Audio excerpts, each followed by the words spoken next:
Hey, Jason Tushman back here with Spot On Patient Acquisition, episode 50, believe it or not. Very excited to be here for episode 50, and thank you for your time and attention over these videos over the last 6 months. Just want to let you know, if you ever have a question that you're interested in seeing on the show or would like to have an answer to in regards to best practices for patient acquisition, please don't hesitate to send these in.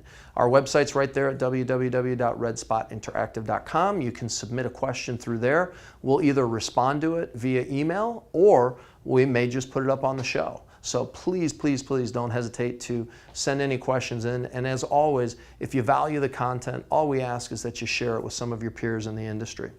So today, for episode 50, we're going to go over opening up a new location, opening up a new medical practice location, and its impact to your SEO. There's a few different things to consider in doing this, and that's what we're going to go over today. So the most commonly asked question is, do I need a new website if I'm opening up a new location? And 9 out of 10 times, the answer is no. You're going to almost always want to stick with the website that you have in place. And the reason for that is most times the domain history or the tenure of that URL within the search engines is going to be of value to you, and you don't want to walk away with that or not utilize that in opening up the new location. So a website address that's in the search engines for 1 year versus 10 years is not valued as much as the one that's there for 10 years.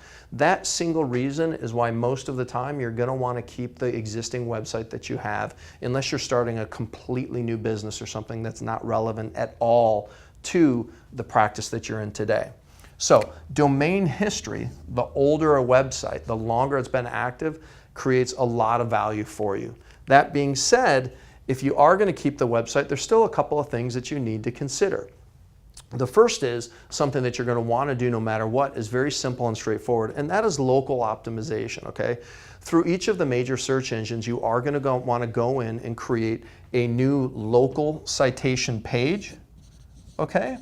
And a new map listing, all right, for this new location. It's a new location. It has a separate physical brick and mortar address.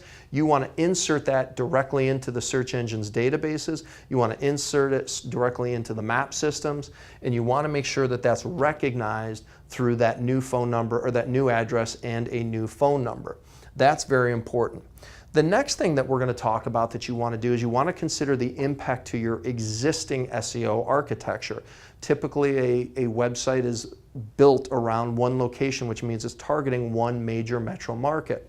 So, assuming that your market is staying the same, okay, if you're in Manhattan, for example, and you're on the east side of Manhattan and you have a plastic surgeon's office and you're going to go to the west side of Manhattan and open up a new office, you're not going to change your SEO architecture because your market is the same. Therefore, you wouldn't change much on your SEO architecture, except you would add a new location page on the website, okay? So you would still add a page on the website for that new location in addition to your local citations out there in the search engine databases. However, if you open up a new location and you're in Manhattan and you're going to go open up a location out on Long Island, now you're going to do things a little bit differently because you're going to have to consider that Manhattan is still your biggest market. However, people that are out on Long Island are going to search for things differently than they are in Manhattan, so you're going to have to start to impact your SEO architecture. So what are the things that you need to consider?